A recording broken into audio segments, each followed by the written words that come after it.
ఓ Chiranjeevi sir, ఎందుకు అట్లా మాట్లాడినావు? మీ ఇల్లు లేడీస్ హాస్టల్ లెక్క, మీరు వార్డెన్ లెక్క ఉన్నారా? ఇంటి నిండా ఆడవిల్లలు ఉన్నారని గట్లెట్లా అంటారు సారు?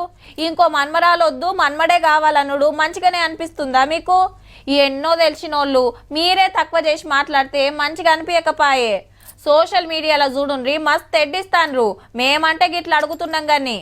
సరే, ఇక ఈ వార్తలకు పోదాం.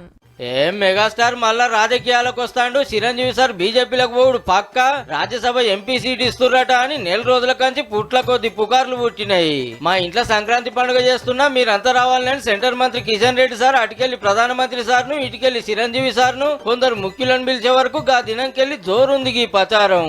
హీరో గారు సపోర్ట్ చేయలే కాబట్టి ఇక నిజమే అన్నట్టు అయింది.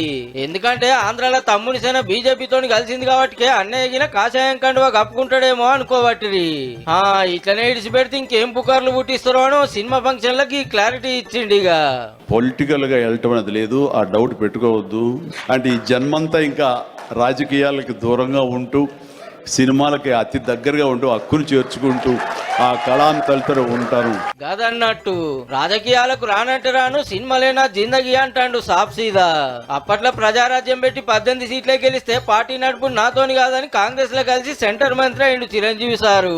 టకుటమారా విద్యలు తెలివని నాకు రాజకీయాలు సెట్ కావని మళ్ళా సెట్లకు వచ్చి మేకప్ వేసుకున్నాడు పర్సు హీరోలతోటి పోటీ పడుకుంటా. నేను అనుకున్న లక్ష్యాల్ని, నేను అనుకున్న సేవా భావాల్ని, ఆ సేవల్ని చేయడం కోసంగా పవన్ కళ్యాణ్ ఉన్నాడు, ముందుకెళ్తున్నాడు. అంటే తమ్ముడు పెట్టిన జనసేన పార్టీనే అన్నయ్య ప్రజారాజ్యం పార్టీని చూసుకుంటుండ అన్నట్టు. జై జనసేన.